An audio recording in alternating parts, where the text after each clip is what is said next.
Nervio trigémino. El nervio trigeminal viene de la palabra latín trigéminus, que significa tres mellizos. Este nervio craneal pues es el más importante en la cara y también por ser el mayor de todos es importante. Se le conoce también como quinto par craneal y pues lo podemos ubicar con el número romano 5. Y le viene muy bien la palabra trigéminus porque tiene tres divisiones. Ahorita vamos a ver pues a más a detalle esto. La función. Este es un nervio de función mixta, motora y sensitiva, aunque predomina su función sensitiva, pero también la motora es importante. Por ejemplo, en la B3, pues ayuda a la musculatura de la masticación. Entonces tiene estas dos funciones. Su origen real es en la protuberancia y viene pues de dos formas, tanto la sensitiva como la motora. Si hablamos de la parte sensitiva, pues pasa por el núcleo mesencéfalo y baja hacia el núcleo principal y desemboca en el núcleo espinal. Y si hablamos del motor, del lado derecho, a nivel de la protuberancia, en el núcleo principal, hacia el lado derecho, sale. Podemos ver en esta imagen cómo es que aquí, en esta vista exterior de la protuberancia, aquí está el mesencéfalo, se ve este tallo, pues esta es la salida de eso, o es el origen aparente. Sus orificios de salida. En la base del cráneo, en la porción petrosa del temporal, podemos ver cómo es que se apoya este ganglio de Geyser, de ahí se origina la división de estas tres ramas y pasan por el seno cavernoso. Posteriormente, ahora sí, pues las salidas son por tres orificios de la base del cráneo. Vamos a ver esta imagen del lado pues derecho. Vemos aquí este nervio, cómo es que viene del ganglio de Geyser. Primero aquí está. Esta parte moradita es el seno cavernoso. El seno cavernoso no está solo, por allí pasan algunas arterias y el seno cavernoso pues se aloja sobre la silla turca a nivel del centro de nuestro cráneo.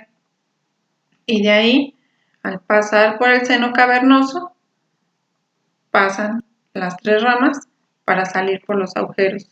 Vamos a ver qué tipo de agujeros ahorita vamos a nombrar. Aquí quisiera nombrar cómo es que cada una de las ramas tienen un nombre, que es la B1, se refiere al nervio oftálmico, la B2 es el nervio maxilar y la B3 es el nervio mandibular. En la base del cráneo tenemos estas tres fisuras o agujeros, de acuerdo a cada una, por donde pasa cada rama. La B1 pasa por la fisura orbitaria y no pasa solo, pasa acompañado por una vena oftálmica superior. También por allí pasa el par craneal número 3 y el par craneal número 4 y el 6. Por el agujero redondo que vemos aquí, pasa solamente la B2, que es el nervio maxilar, y la arteria meningia pasa por el agujero oval junto con la rama mandibular y con el nervio petroso mayor. Estos son los tres agujeros por los que pues, pasan este nervio o sus tres ramas. Vamos a empezar con el nervio oftálmico, que se refiere a la B1. Y como decíamos hace rato, pues atraviesa la hendidura esfenoidal por la fisura orbitaria superior para pasar a la cavidad orbitaria. Y llega por su pared externa del seno cavernoso, después de haber dado algunos ramos sensitivos para la dura madre. Esto, bueno, pues es un poco más de otro tema. Y se divide en tres ramas, que cuando penetran por la hendidura esfenoidal, pues ya después de ahí se empiezan a ramificar. Vamos a ver cuáles son sus ramas. Una es el nervio nasal. Este es el más interno y este atraviesa por la hendidura esfenoidal por la parte interna del anillo de zinc, gana la pared interna de la órbita y sigue por ella hasta el agujero etmoidal anterior, en donde se bifurca en un ramo interno y uno externo. Esta es su primera rama. De ahí tiene ramas colaterales. Las principales son la raíz sensitiva del ganglio oftálmico, filete largo y delgado, los nervios ciliares largos que se juntan al grupo de los nervios ciliares salidos del ganglio oftálmico y el filete esfenoidal de Luska, que se induce en el agujero orbitario interno y posterior y termina en la mucosa del seno esfenoidal. Al llegar al agujero etmoidal anterior, se bifurca en dos, que uno es la nasal externa y la otra es la nasal interna. La nasal externa sigue su camino y entra por el borde inferior del oblicuo mayor hasta llegar a la polea del mismo. Y pues ahí también se hacen algunas ramas para tanto las vías lagrimales y también la piel de la nariz. Y la nasal interna, ahí se desvía y se va por el agujero etmoidal. Allí se acompaña con una arteria, que también se llama arteria etmoidal anterior, llega a la lámina cribosa para así entrar a las fosas nasales. Se distribuye en dos ramas, uno que es por el tabique y otro por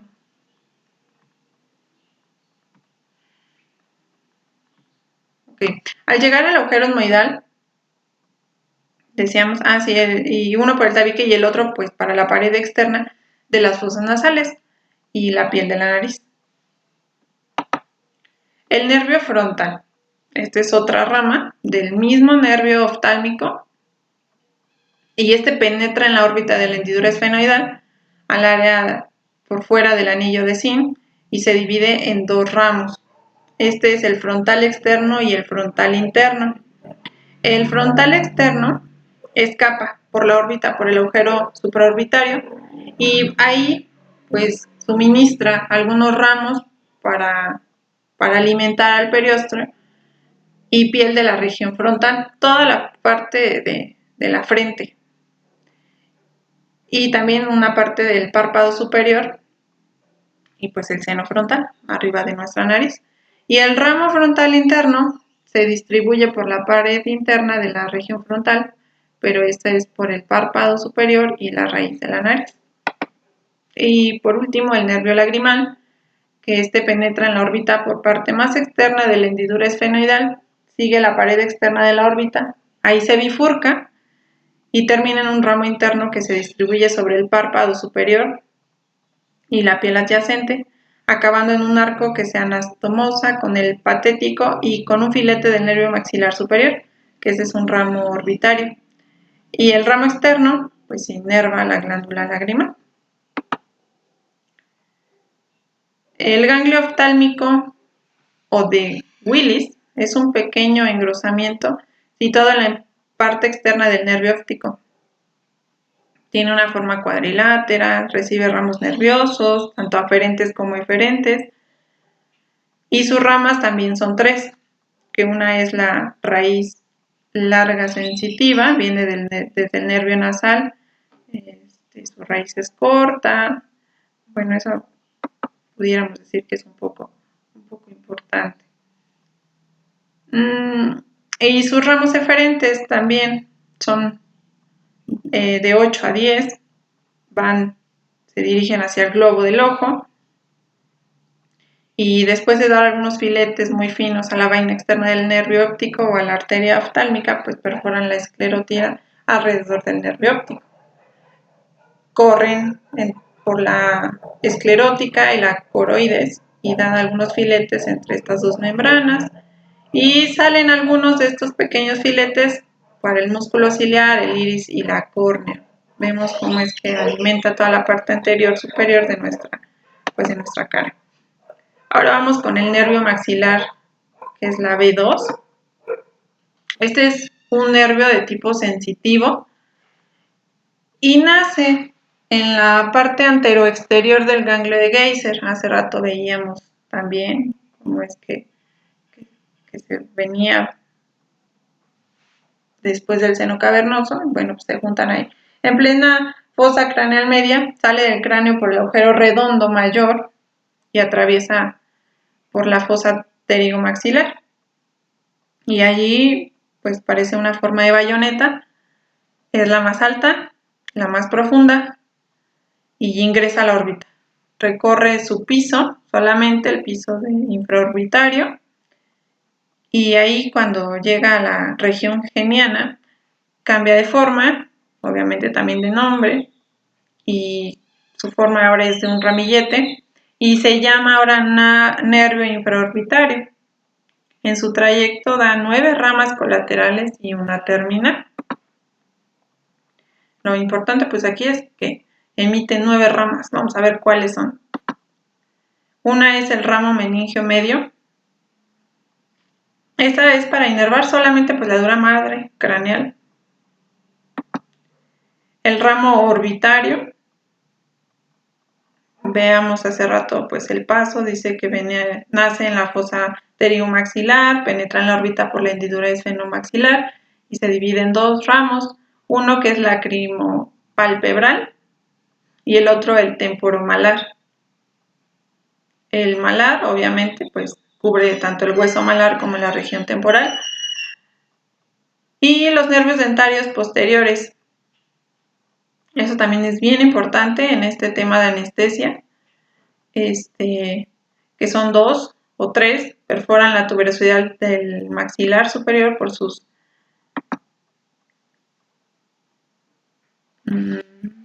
se distribuye principalmente para los molares superiores, menos a la raíz mesiovestibular del primer molar superior, sus alvéolos y sus ligamentos periodontales, y por el seno maxilar. Una de esas ramas no ingresa a la tuberosidad y se dirige a inervar a la encía vestibular de molares y premolares superiores.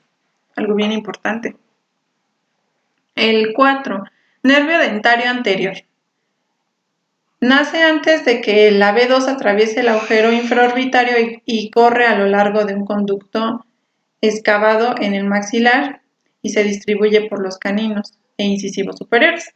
Todo de canino a canino, dientes anteriores. Ese es el nervio dentario anterior. El nervio dentario medio, inconstante, a veces se le confunde con la rama más anterior del dentario posterior, pero no. Este es otro. El nervio esfenopalatino penetra en las fosas nasales por el agujero esfenopalatino y se divide allí en 2 ramas, uno posterior y uno anterior. El anterior se distribuye por la mucosa de los cornetes medio y superior y se divide en el nervio orbitario, que pasa por la hendidura esfenoidal y se distribuye en las celdillas etmoidales. El temporal profundo posterior, que inerva los haces posteriores del temporal, y el maceterino, que pasa por la escotadura sigmoidea e inerva la cara profunda del músculo macetero. El esfenopalatino vemos también que es muy importante porque inerva la articulación temporomandibular, el dentario inferior, que a su vez pues, se divide en 3 colaterales y 2 terminales. Y bueno, que uno es el ramo anastomótico del lingual, nervio miloioideo, ramos dentarios y los terminales incisivos y mentoniano. Y por último, el nervio lingual, que es una colateral del tronco posterior que lleva las impresiones de dolor, temperatura y tacto a la lengua. Ese es el esfenopalatino. Igual, ese es el 6. El 7, nervio palatino anterior, se introduce en el conducto palatino posterior y se distribuye la mucosa palatina de molares y premolares por el velo del paladar. Durante su trayecto por el conducto da el nervio nasal posterior para el cornete innato inferior. El 8, nervio palatino medio, es a nivel del paladar y inerva desde el tercer molar superior y la mucosa de la mitad anterior del velo del paladar. El 9, el nervio palatino posterior. Este es todos los dientes posteriores, pero por el lado del paladar o del velo palatino. Y el nervio pterigopalatino, que es el nervio faríngeo de Vogt, atraviesa el conducto pterigopalatino para terminar en el cabo faríngeo. Por último tenemos la rama terminal, que es el nervio infraorbitario, atraviesa el agujero infraorbitario para convertirse en un nervio cruciforme e inerva la piel del ala de la nariz, el labio superior y mucosa, encía, vestibular del canino superior hasta la línea mesial, región cigomática y párpado inferior. También hay un ganglio muy importante que es de Merkel. Es un pequeño engrosamiento de color gris rojizo situado por debajo del nervio maxilar superior en la fosa pterigomaxilar. Por fuera del agujero esfenopalatino. Este recibe 3 ramas, unidas, y sí forman un solo tronco, que es un nervio ovidiano. Y estas 3 ramas son el ramo carotidio, procedente del plexo simpático que rodea la carótida interna, y el nervio petroso, que nace del ganglio geniculado del facial y atraviesa el hiato del falopio. Y maxilar, el ganglio de Meckel, recibe, decíamos, esas 3 ramas. El nervio petroso es el último y profundo mayor, procedente del ramo de Jacobson, ramo de glosofaringio. Y esta también pues tiene 3 raíces, que es la simpática, motriz y sensitiva. Y vámonos por el nervio mandibular B3. Todos los dientes de abajo, los de la mandíbula. Y este es un nervio mixto, decíamos al inicio de esta presentación, porque no solamente es sensitivo, sino que también es motor, porque pues tanto el maxilar como la B1 no tiene movimiento, pero esta sí, la B3 sí la tiene. Entonces, igual nace del ganglio de Geyser en la fosa craneal media como un nervio sensitivo, se dirige verticalmente hacia abajo, hacia el agujero oval, y ingresa hacia la fosa cigomática. Y durante su recorrido da 8 ramas, una colateral y 7 terminales. Vamos a ver ahí el ramo colateral. Es un nervio recurrente meningio que regresa a la cavidad craneana por el agujero espinoso junto con la arteria meningia media para inervar a la dura madre craneal. Aquí vamos a hablar un poco de estas. Uno es el tronco temporobucal, de donde sale el nervio temporal. Este inerva principalmente la mucosa del carrillo, la encía, el surco vestibular de molares y segunda premolar inferior. Luego el nervio temporal profundo medio también atraviesa el agujero cigomático y este inerva al fascículo medio del músculo temporal y el tronco temporal masseterino. Esto pues sabemos que se encuentra sale del nervio temporal profundo posterior, atraviesa por el agujero cigomático, todos así atraviesan. Pero aquí inerva el fascículo posterior del músculo temporal y el nervio masseterino, que atraviesa la escotadera sigmoidea de la mandíbula para inervar al músculo masseterino. Y el dentario inferior, que es el que inerva a toda la cara interna de la rama mandibular, atraviesa por el agujero dentario inferior, da origen allí a un nervio miloioideo destinados a los músculos miloioideos y viene anterior del digástrico. Y luego de cruzar el agujero dentario inferior recorre el conducto dentario inferior para inervar a molares, premolares, inferiores y su aparato de sostén. Y a la altura de la primer premolar, pues inferior, se divide en 2 ramas, una interna, la incisiva y canino. Y bueno, hasta ahí nos quedamos aquí en esta parte. Luego el nervio lingual, toda la parte, la mucosa sublingual, glándulas sublinguales.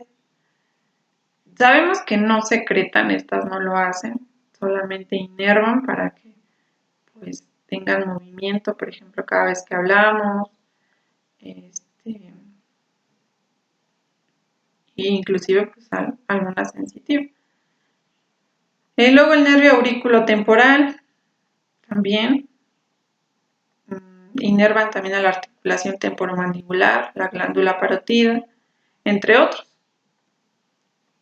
Inclusive el conducto auditivo externo igual inerva la piel y el cuero cabelludo de la región temporal. Tronco común de donde sale de la inervación para los músculos pterigoideo interno y externo y el músculo del martillo. Ganglio óptico. Ramas aferentes, aparte de los ramos que le brindan el nervio mandibular, reciben 3 raíces. Hay algo importante: nervio petroso superior menor, procedente del nervio facial. Nervio petroso profundo mayor, raíz sensitiva, proviene del nervio glosofaríngeo. Y la raíz simpática, proveniente del plexo que rodea la arteria meningia media. Ramas eferentes que se distribuyen por la mucosa de la caja del tímpano. Y bueno, pues aquí terminamos esto. Vamos a dejar esta presentación aquí para que tiene un poco de letras para poderlas leer con más calma. Un tema un poco difícil, pero pues creo que lo principal lo dijimos así en general. Muchas gracias, mi nombre es Daniela y nos vemos en otro video.